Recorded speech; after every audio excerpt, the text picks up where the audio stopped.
Graça e paz, de novo com a parte 2 do Salmo 23, que nós lemos. Ainda que eu ande pelo vale da sombra da morte, não temerei mal algum, porque tu estás comigo. Parte 2, de dar o controle da nossa vida para Deus. Tá com. Então vamos nos alimentar da palavra de Deus. Davi, ele queria dizer que mesmo passando por adversidades, mesmo passando por perigo de morte, a sua confiança em Deus o tornava destemido e confiante. Você é assim? Parabéns para você. Então, voltando a falar na parte 2, sobre dar o controle a Deus. No final desse texto, na parte B, ele diz assim, ó: a tua vara e o teu cajado me consolam. Vamos aprender um pouco nessa segunda parte sobre a vara e sobre o cajado. Amém? Mas antes, eu quero te contar uma experiência minha que tive de dar o controle para Deus, porque no vídeo passado eu disse que eu tive uma experiência, eu vivenciei uma experiência. Quando eu me converti, meu esposo ainda não era cristão. Talvez você está na igreja há anos e o seu esposo não é convertido. Talvez você está na igreja há anos e a sua esposa não é convertida, os seus filhos não são convertidos, a sua família não é convertida. Então eu vivenciei isso. E por 2 anos e meio eu orava incessantemente pelo meu esposo, para que ele se convertesse. Eu pedi e nada acontecia. Parece que quanto mais eu orava, tudo se tornava pior. Já aconteceu isso com você? Então, um certo dia eu indo para a igreja, caminho da igreja, eu ouvi a voz do Espírito Santo falar comigo. Me dá o controle. E a voz incessantemente eu aproximei, me dá o controle. Não era esse controle não, tá? O Senhor dizia, me dá o controle da vida dele. E era um culto de oração. E eu, como Davi, destemida, eu acreditei, ainda que eu ande pelo vale da sombra da morte, eu não temerei. E eu cheguei na roda de oração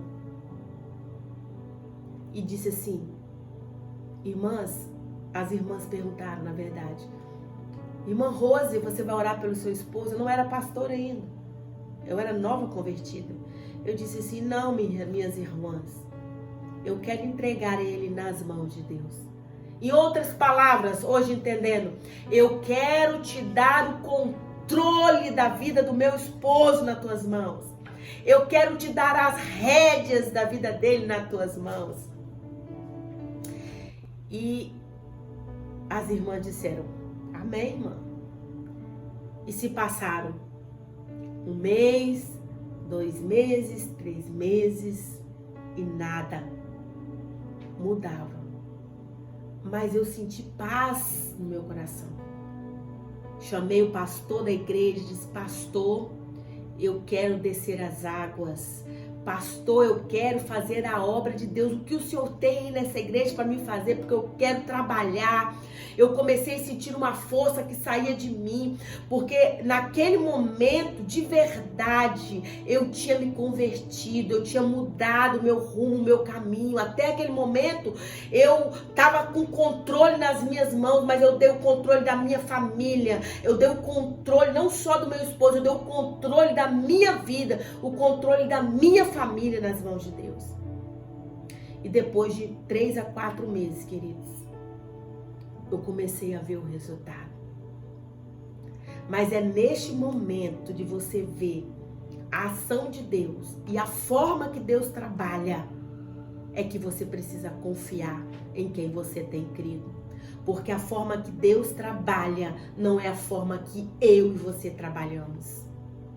Naquele dia, depois de 4 meses, meu esposo voltou do trabalho sentindo uma coceira forte nos pés.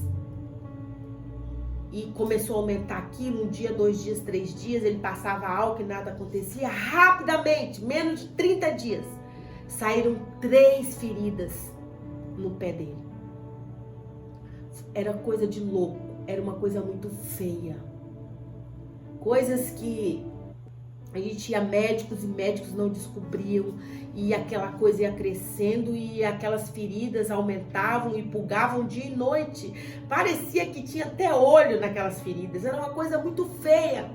E eu não conseguia, eu comecei, como é que eu posso dizer, eu comecei a ficar com muito medo daquilo.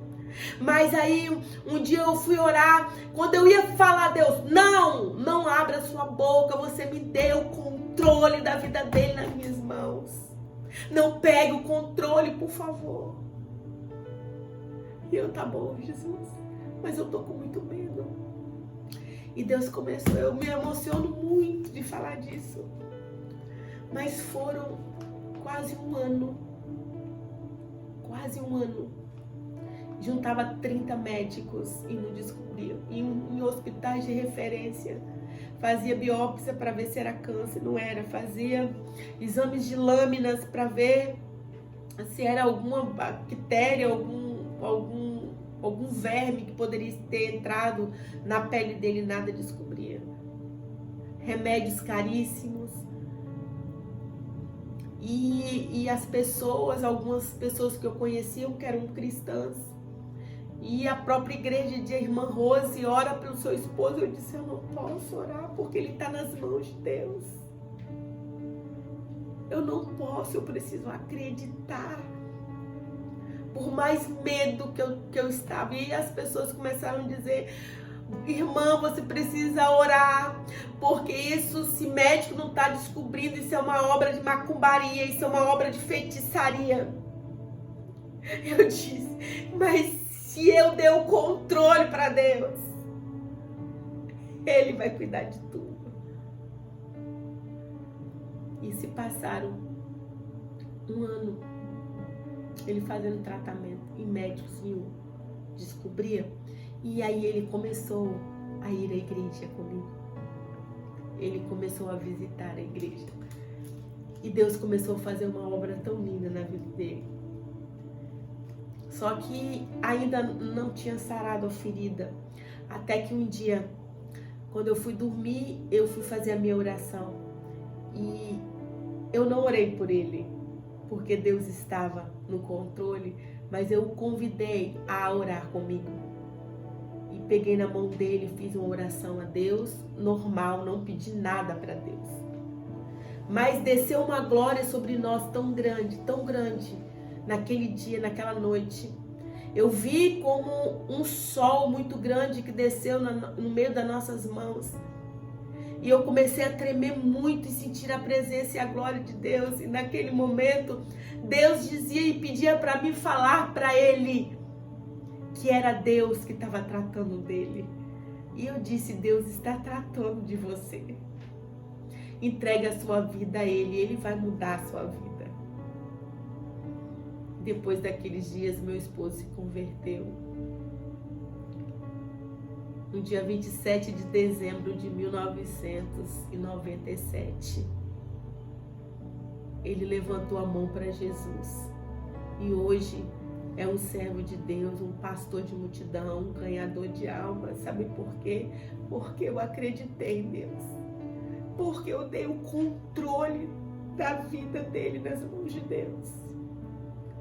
Você está sofrendo, você está passando guerra, está pedindo a Deus algo e não está conseguindo dar o controle para Ele. Acredite, mesmo que aparentemente você vai achar que está tudo desgovernado, que tudo está desmoronando, porque Deus, Ele tem um propósito.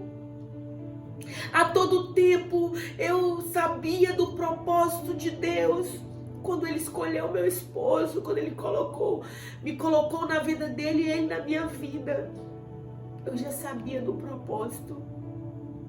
mas eu não tinha entregado ainda o controle nas mãos de Deus.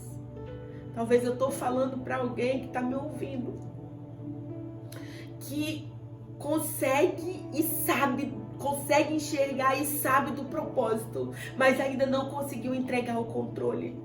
Deus manda você entregar o controle nas mãos dele. Davi, aqui no texto, ele diz assim, ó, a tua vara e o teu cajado me consolam. Davi, ele já tinha sido pastor, agora pastor e rei. Mas ele sabia que ele precisava ser ovelha.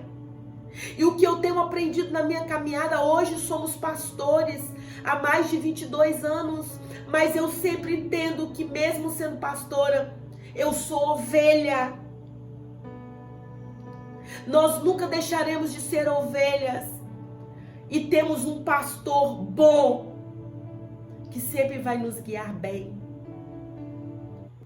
Davi sabia dizer assim, olha, a tua vara e o teu cajado me consolam. Sabe o que significa isso? Dependência.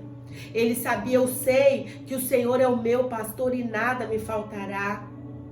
Ainda que eu ando pelo vale da sombra da morte, eu não temerei mal algum, porque tu estás comigo. A tua vara e o teu cajado me consola. Como ovelha, agora Davi dizendo assim, eu sei, Senhor, que no momento de usar a vara, o Senhor vai usar. Mas no momento de puxar para perto, o Senhor vai puxar novamente. E nós precisamos entender que o nosso Deus, Ele trabalha com a vara e com o cajado. Como um bom pastor, ele usa a vara para corrigir, mas ele pega o cajado para consolar. O cajado é para trazer para perto, para você acreditar que ele é contigo. Então, meus queridos, minhas rosas, meus cravos, homens e mulheres, acreditem e dê o controle das suas vidas a Deus. E como um bom filho, quando ele usar a vara, curve-se e aceite. A vara, muitas vezes, faz nós corrermos, né? Quem aqui já nunca correu para não apanhar de vara? Porque a minha época existia vara, hoje não existe mais. Hoje não pode mais vara, entende? Mas na minha época existia vara. Quem já não correu por causa da vara? Mas a vara do Senhor, ela serve para nos corrigir, nos exortar. Mas glória a Deus que existe o cajado. O bom pastor usa a vara e o cajado, bate, puxa. Eu aprendi sobre as ovelhas que quando uma ovelha é muito teimosa, olha só, e o pastor usa a vara e nada dessa ovelha obedecer, usa a vara. Eu falo dentro dos ensinamentos bíblicos. E no mundo natural, as ovelhas mesmo, dizem que os pastores dessas ovelhas teimosas, que vivem querendo estar à beira-abismo, porque visão de ovelha é curta, a ovelha precisa do pastor para guiar, precisa do pastor para ensinar. Então essas ovelhas vão e o pastor não consegue ter o controle dessa ovelha teimosa, birrenta. E sabe o que esse pastor faz? Ele entende que se essa ovelha está assim, porque ela não está sentindo mais o cheiro do pastor, não está obedecendo. Aí sabe o que ele faz? Quebra as duas pernas dela. Agora eu quero ver você andar. Depois de quebrar as duas pernas, ele bota ataduras nas pernas dela e vai cuidar do rebanho com ela no peito, no colo, no ombro. Sabe para quê? Para ela voltar a sentir o cheiro do pastor. Essa é uma palavra profética para você. Talvez a sua guerra está num nível tão grande, porque Deus está quebrando as suas pernas para te colocar no colo dele, para você voltar a sentir o cheiro do bom pastor. Ele quebra as suas pernas para colocar você no peito dele, para você entender que ele é Deus. Há uma presença gloriosa que hoje, dentro dessa palavra profética que Deus está dando para você. Nós estamos falando de controle, de dar a Deus as rédeas. Entende?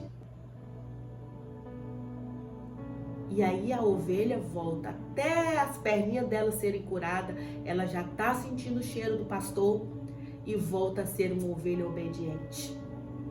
Seja obediente à voz do seu bom pastor, tá bom? A tua vara e o teu cajado me consolam. A vara e o cajado são elementos de trabalho de um pastor. E Davi, como um bom pastor de ovelha, sabia disso. A vara, ela servia para proteger o rebanho contra possível ataque de animais, contra o rebanho dos pastores. E também servia para corrigir. Então são duas coisas. A vara que o pastor usava era para proteger e também corrigir. Que forte isso, né? Proteger e corrigir. E o cajado servia para quê? O cajado servia para guiar as ovelhas e dar direção a elas. Mesmo sendo pastor e rei, Davi se via diante de Deus como uma ovelha que precisava ser cuidada, tratada, disciplinada e apacentada. Com Deus nos guiando, não há vale suficientemente perigoso que Ele não possa nos livrar. Não há o que temer. Deus está no controle. E em segurança atravessaremos o vale da sombra da morte para a maravilhosa luz. Glória a Jesus. Deus te abençoa e que hoje em especial, você que está assistindo esse vídeo, tenha um dia abençoado. Não se esqueça, se inscreva no nosso canal, ative o sininho para você receber todas as notificações, compartilhe, comente, tá bom? Deus te abençoe.